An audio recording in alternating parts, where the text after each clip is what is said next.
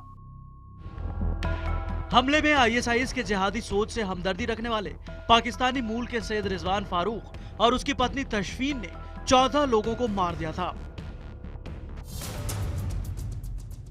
लेकिन अब आईएसआईएस के सीधे हमले का डर इसलिए भी है क्योंकि सीरिया और इराक के बाद पिछले कुछ महीने में लीबिया बगदादी के लड़ाकों का नया गढ़ बनकर उभरा है, जहां चल रही आतंकी गतिविधियों की खुफिया जानकारी जुटाना मुश्किल हो रहा है। concerned that Libya is going to be a launch pad for an attack on Europe, particularly Italy, Spain, France. जी हाँ, दूरी की वजह से अगर ISIS अमेरिका तक न पहुंच पाया तो यूरोप और ब्रिटेन आसान निशाना बन सकते हैं। हाल ही में इस्लामिक स्टेट ने अपनी अरबी अखबार अल नाबा यानी द न्यूज में ब्रिटेन को चेतावनी देते हुए लिखा है, ISIS के खिलाफ जंग की ब्रिटेन को सबसे बड़ी कीमत चुकानी होगी। ब्रिटेन को पेरिस से भी बड़े हमले के लिए तैयार रहना चाहिए। अखबार में चेतावनी से पहले ISIS ने धमकी का वीडियो भी जारी किया था।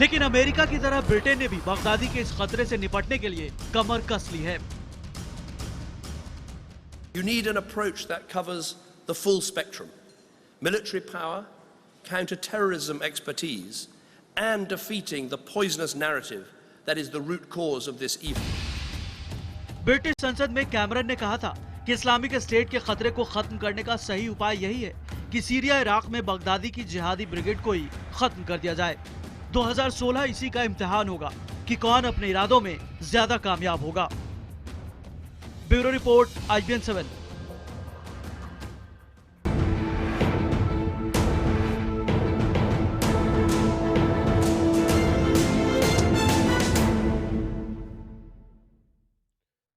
दो 2016 में बराक ओबामा के लिए ही बगदादी एक मुश्किल चुनौती नहीं है, पूरी दुनिया के लिए बगदादी की जिहादी ब्रिगेड एक बड़ा खतरा है। इसकी वजह है बगदादी का सीक्रेट हथियार। मंगलवार को अमेरिका की खुफिया एजेंसियों ने और अधिकारियों ने भी पुष्टि की कि ISIS ने न सिर्फ रासायनिक हथियार, केमिकल वेपन्स जुटा लिए हैं, बल्कि उसने मैदानी जंग में इसे टेस्ट किया है और संभव है कि हमलों में इसका इस्तेमाल करे। क्या ISIS के केमिकल हथियार ब्रिटेन पहुंच चुके हैं? क्या केमिकल हमले के लिए ISIS के आतंकी भी ब्रिटेन में दाखिल हो चुके हैं? ब्रिटेन में विनाश लाने जैसा हमला करने की धमकी के बाद सुरक्षा एजेंसियां हर एंगल से पड़ताल कर रही हैं। कुछ महीने पहले ही ISIS ने दावा किया था कि शरणार्थियों की आड़ में उसने 4000 लड़ाकों को यूरोप में दाखिल करा दिया है। ऐसे में अब ISIS की इस धमकी को बेहद गंभीरता से लिया जा रहा है। आशंका है कि जो शरणार्थी यूरोप में पहुंचे हैं, उनमें से कुछ अपने साथ जानलेवा केमिकल भी साथ लेकर आए हैं। अगर इस आशंका में जरा भी सच्चाई है तो ब्रिटेन पर एक बड़े केमिकल हमले का खतरा मंडरा रहा है। खुफिया एजेंसियों की माने तो ISIS न सिर्फ केमिकल हमले कराना चाहता है, बल्कि ऐसे हमलों के लिए उसने घातक जहरीली गैसों को भी जुटा लिया है। इसका पहली बार खुलासा हुआ था पिछले साल अगस्त में। उस वक्त उत्तरी इराक में ISIS के खिलाफ लड़ रहे कुर्द सैनिकों की रहस्यमयी तरीके से मौत होने लगी थी। इसके बाद जर्मनी की खुफिया एजेंसी ने हमले में मारे गए सैनिकों के खून की जांच की थी। जांच में सामने आया कि कुर्द सैनिकों की मौत मस्टर्ड गैस के हमले की वजह से हुई है। इसके बाद सीरिया के शहर मारिया में भी केमिकल हमला किए जाने की खबर आई। इराक सीरिया बॉर्डर पर अब तक कुल 4 बार केमिकल हमले किए जा चुके हैं। ये केमिकल हमले पाउडर के फॉर्म में मस्टर्ड गैस से किए गए। मस्टर्ड गैस के पाउडर को ISIS के आतंकियों ने बम में लपेटकर हमला किया था। ये केमिकल हमले पाउडर के फॉर्म में मस्टर्ड गैस से किए गए। मस्टर्ड गैस के पाउडर को ISIS के आतंकियों ने बमों में लपेटकर हमला किया था। फ्रांस पर हमले के बाद खुफिया एजेंसियों ने इस बात की पुष्टि की थी कि ISIS किसी भी कीमत पर अपने केमिकल हथियारों का भंडार बढ़ाना चाहता है। ये भी जानकारी आई थी कि ISIS ने बाकायदा इन केमिकल और बायोलॉजिकल हथियारों के लिए अलग विंग बना दी है। इस विंग में इराक और सीरिया के वैज्ञानिकों के अलावा दूसरे देशों से आए तकनीकी विशेषज्ञों को भी जोड़ा जा रहा है। जैसे इराक में भी पहले अमेरिका ने जब इराक के ऊपर हमला किया था तो ये भी उनके पास खबर थी कि शायद उनके पास केमिकल और बायोलॉजिकल वेपन्स हैं, जिससे कि अमेरिकन और बाकी जनता को बहुत नुकसान पहुंचेगा। इसलिए अमेरिका ने इराक के ऊपर हमला किया था। एजेंसियों के मुताबिक इराक और सीरिया में जंग के वक्त ISIS ने बड़ी तादाद में केमिकल हथियारों पर कब्जा कर लिया है। यूरोप और अमेरिका की चिंता इस बात से और बढ़ गई है कि आईएसआईएस का जोर केमिकल हथियार बनाने पर बहुत ज्यादा है। जो केमिकल हथियार आईएसआईएस के पास पहले से थे, उसे भी और ताकतवर बनाया जा रहा है। Bureau report, IBN 7।